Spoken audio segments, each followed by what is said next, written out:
Yes, I'm taking a lot of satisfaction from this series. It feels really great. As I said before, I've never come to Bangladesh and won any series, whether it be T20, ODI, or Test. So it feels really good that we can finally achieve a series win.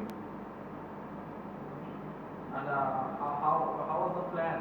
What was your plan in the ranches? Because we saw in the first two games, Bangladesh struggled during their ranches, but you and the new guy played tremendously well. They struck boundaries from the early of your innings. So what was actually your plan? The plan was actually to just bat normal, 6-7 runs or over, up to around the 15th over. But as me and Akeem we got in on the wicket, it became easier to play our strokes, and we were seeing the ball good, and the ball was coming on nicely. I think that this wicket was the best wicket of the 3 games. So the balls was in our area, and we just capitalized on it, and we got their cricket, and we were looking to. Bangladesh people are saying that Dew was much in this match rather than the opening 2 matches. Do you agree? And how much helpful it was for you guys? I think there was Drew playing a part in all 3 games in the second innings, especially like after the first 10 overs in the second innings. I think that's when the Drew really was coming in, playing a part. But I don't think it really played a big part. How was the performance of your bowler, especially Mohammad Shepard?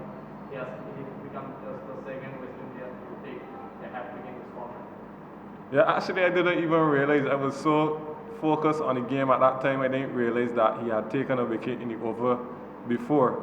So I was just happy for him when I did realize. But I mean, we had some good plans. I think we executed well in all 3 games in the bowling department. We just let ourselves down a bit in the fielding department. I think we dropped too many catches, and that's something that could really hurt us in other situations. But I thought that the bowlers were spot on with the plans and the execution throughout the series, so I just want to congratulate them on that. And what about the Shaibo?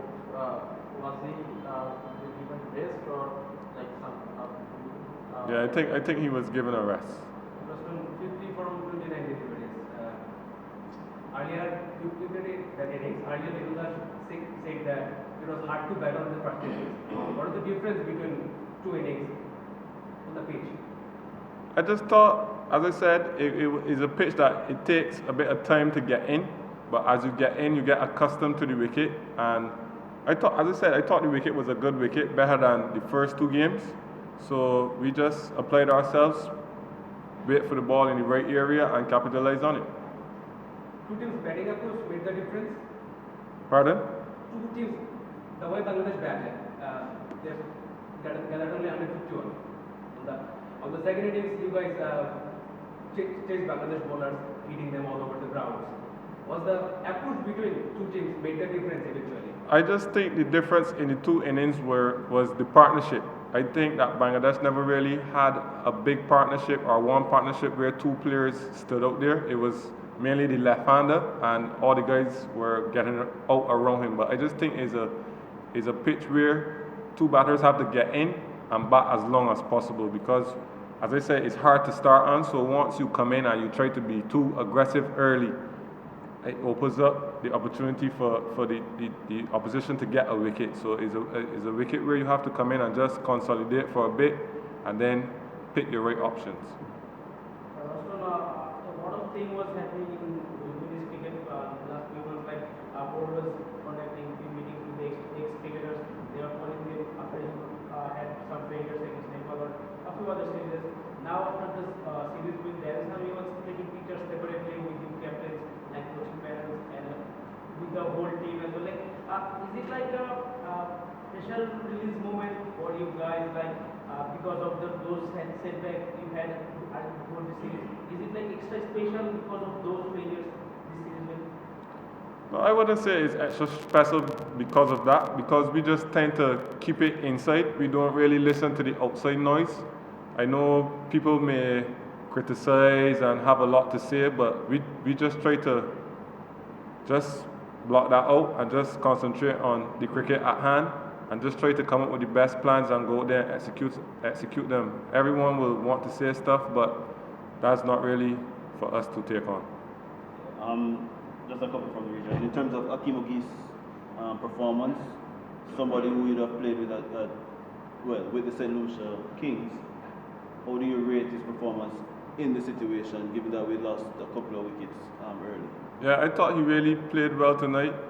He had a great innings, but as you said, I played with him for St. Lucia over the last couple of years, and he's been improving steadily.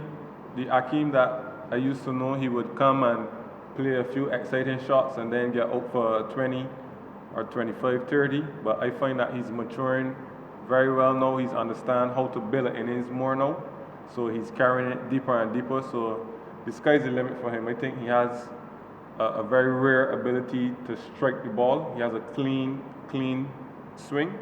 So it's just for him to continue and keep believing and keep putting in that hard work. And as I said, the sky's the limit for that young man. Yeah, and the final one, taking this series win into the New Zealand series, which starts next week Wednesday, how much of the learnings you want to take from this, and what are the areas we can improve on going forward? Well, I think the bowlers in the bowling department, the way how we strategize and sit down and plan, and then the bowlers came and stuck to the plans that have set and executed. I just think that that should be the way forward for the bowling unit. And in the batting, I just think that, as I said, in T20 it may be fast paced, but you still need partnerships. I still think that whoever's at the crease, once two guys get in, have to take it as deep as possible, because I find for the last couple of seasons we've been starting well and not finishing well, or not starting well and finishing well. So it's just for us to combine the two and transition from the start into the back half of the innings. I just think that that's the area that we need to really focus and dial in on. But obviously in New Zealand will be different conditions, so the guys just have to adapt and adjust as fast as possible. All right. Thank you, guys.